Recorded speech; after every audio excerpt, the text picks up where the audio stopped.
Hey, Instagram, how are you? Let's take a look. I haven't done this in a while. I am just getting back into the live mojo. And so this is probably going to be one of my rougher ones. I even made some notes. I'm so nervous about doing it, to be honest with you. I am Sean Shapiro. I'm a doctor of chiropractic from Portsmouth, New Hampshire. I own Port City Chiropractic, where we save lives one spine at a time. Today, I have a lot of stuff that I've built up over the last few months without, hey, Kate, how are you? I've got a lot of stuff on my insides that I've built up since I've stopped talking on Breakfast with Champions. Haven't really been doing my podcast, haven't been doing lives. And if you know me, and some of you do, you know that I have a lot that I like to talk about and say. And I always try to bring things back, not just to chiropractic, but to just real life examples, and relationships in our lives that not only have to do with, the pain that we feel physically, but things like emotional pain, things like, I've talked about thousands of things over the years, right? But chasing things and not chasing things and making things better for yourself by creating space. So today I just wanted to focus a little bit on chiropractic and its role in the relief of stress, right? Its role in the release. Hey, Lee Duncan from across the pond, how are you? Good to see you, my man. So it's not just about, today is about releasing and creating space for the things that we're struggling with.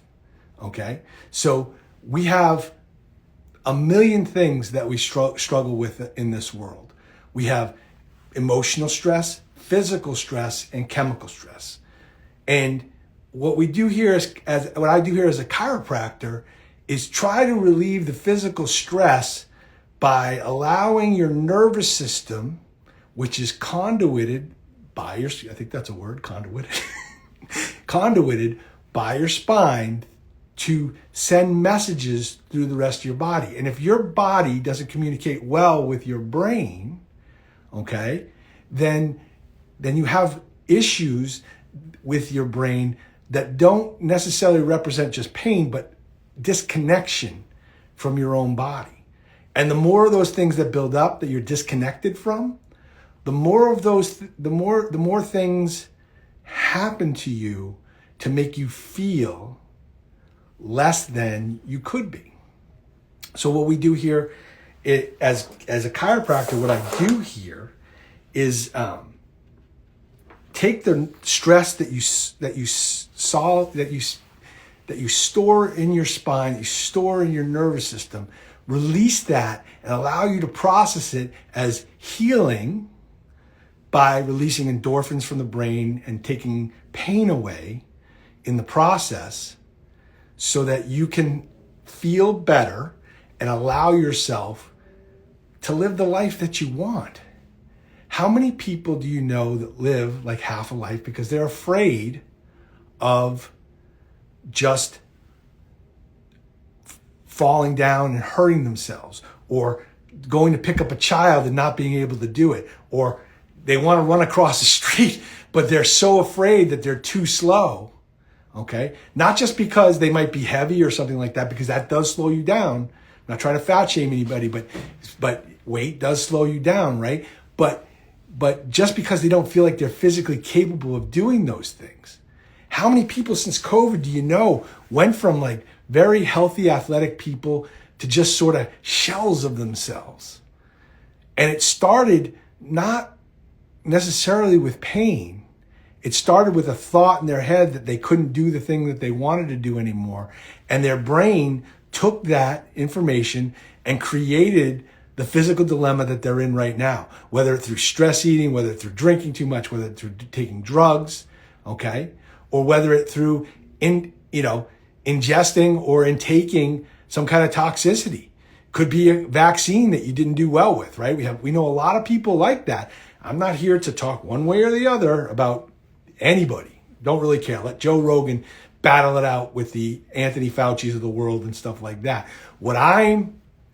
Or Tucker Carlson or whoever is battling that battle right now.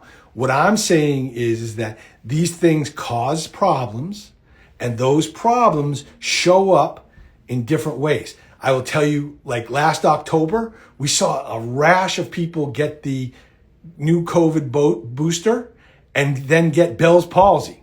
And Bell's palsy is when your face droops, right? And nobody could help them. Their faces were drooping and nobody could help them.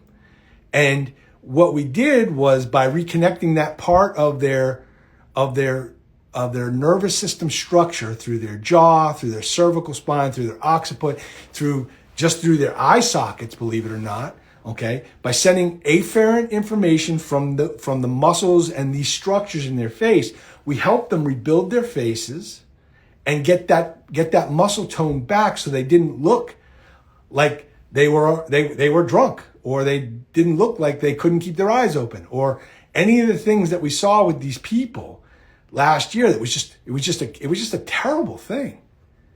And was it last year? It might have been the year before that. My apologies. It might have been the year before that we had that COVID booster. But it is an example of taking a toxin in and having it have neurological, physiological, and physical ramifications to it. Because the nerves communicating from your brain to everything, if they're damaged, okay, whether it be by a neurologic agent like that, or osteoarthritis because you're sitting on your butt too long, okay, those things cause problems, So it's really important that you understand the 3 types of stress: physical, chemical, and emotional, and that any one of those can become the other very easily. Your physical stress can, you could have pain and you could start self-medicating with alcohol. You could have emotional stress and you could start taking drugs to numb you from feeling things, okay? But ultimately, you really have to get your head around not only what you've done to participate in your own suffering, but be willing to let that thing go. We are so bound and determined, some people, not all of us, we are so bound and determined to hold on to negative emotions because we think it's what defines us. We think somebody did us wrong, and we are ready to just rip their lives apart as a result of the things that absolutely we believe about how we were wronged and what we owe them, right? We're going to show them. I got to tell you, folks, we're not going to show anybody anything. If we're still letting people who've done negative things to us live rent-free in our heads, then we're just going to get sick. There's just no way around it. Some of the healthiest people I know forgive everybody and everything. And yeah, they might have their issues. They might have problems with people, and they might not be able to always come out on top in the game of war that we play with each other sometimes, right?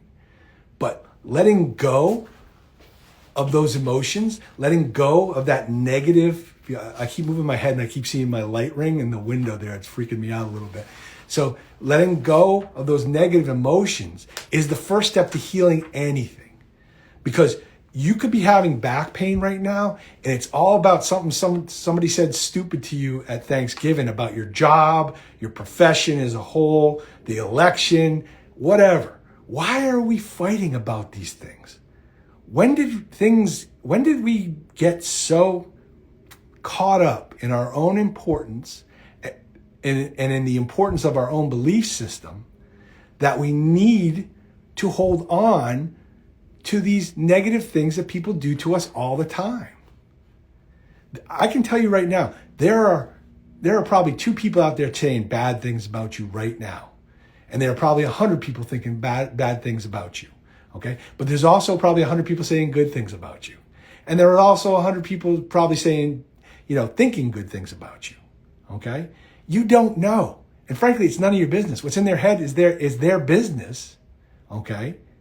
And like Don Miguel Ruiz tells us, right?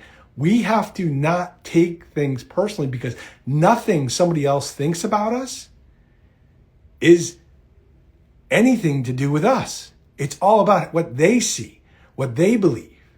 Now, you may have done something bad to somebody, right? You may have caused negative emotions in a situation. You may have been provoked into doing it. You may have done it as a result of needing to break away, to give yourself space, to allow the other parts of your life to flourish as you wait for other things to resolve. We have all made mistakes. We have all done things that we are probably less than proud of. We are all petty sometimes. We are all negative sometimes. We are all the things that we hate and we gossip about and we talk about in other people that we dislike. We are those things sometimes, but that's not all we are. And it's really not all we are. It's not what we are at all. It's just something we do. If you do it long enough and you do it enough, it becomes who you are. And it just becomes, and I'm guilty as that as anybody, believing negative things about myself and my business and this and that, and allowing other people to say negative things about myself and my business and other things and this and that, and positive things about my business. They know, whatever they're saying, it's all coming from a place of self and not about who I am truly. And when I get offended because they don't get what I'm trying to do in the world, that's just me being egotistical and stupid, to be honest with you. I have to do a better job of not worrying about what other people think about me, and do a better job of worrying about what I think about me, and doing things that I am in alignment with. Don't pardon the pun, it was actually intended. Doing things that I'm in alignment with, okay? Hey, Steel Man, how are you? Thank you for coming in. Do things that I'm in alignment with so that I can live the life that I want to without the fear of creating, okay, negative nervous system interference, which then becomes manifest physical, chemical, or emotional stress. And not the good kind of stress, the bad kind of stress. I'm checking my notes. Bear with me. It's not just this esoteric woo thing that I'm talking about. There's a real connection between the things that we believe about our circumstances, okay, and what we feel in our heart, because we all have this thing called the vagus nerve. And the vagus nerve connects our brain directly to our heart, to our gut, and allows us to have those feelings of intuition, where we feel like we had a gut feeling something's right or a gut feeling something's wrong.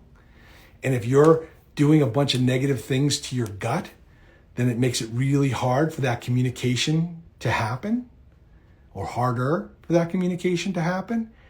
And if you're doing enough things where you're scrolling forever and looking down and not stretching your neck the way it's meant to and keeping your head up, okay, then you're putting pressure on that vagus nerve, and it's already torturous path, okay, from your brain to your heart. And our heart can skip a beat because of what we're reading on Instagram or TikTok or whatever it is, which is kind of ironic because here I am talking to you, expecting you to look.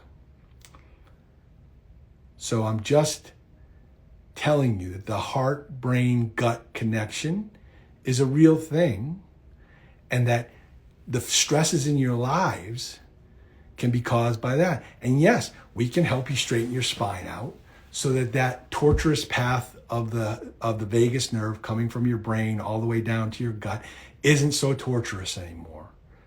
And it glides and it moves the way it's supposed to and stuff like that. But until you let go of the negative emotions negative stress that caused it, physical, chemical, or emotional, then you're going to end up right back where you are. So that's why we try to provide a complete solution here. That's why 90% of my patients get orthotics that support their feet, that help support their pelvis, that help support their spine, so that they can't go back physically to the same thing over and over again every 6 months. Just boomerang patient after boomerang patient. It's what chiropractors for years counted on. You fix a patient, you throw them out into the world, they come back, hit you in the head, and you start all over with them. So it's really important to let those things. I'm running out of time here. I guess I talked a little longer than I wanted to. I think it's important that we be grateful for every lesson and every experience and every person who's crossed our path. Because in the end, it's all part of our journey, and healing isn't about erasing the past. It's about honoring it and using it to grow, and not to allow us to go backwards and do the same thing over and over again. So I think I mistimed this with the patient flow, because I'm getting texts from Caitlin up front telling me I got to get my you-know-what together. I will be doing more of these, and hopefully be doing more of these with my friends from Clubhouse in the past, so that we can relive some of our favorite moments from the pandemic. But until then, I am Sean Shapiro. I'm a chiropractor from Portsmouth, New Hampshire, and I hope you and we can get into alignment.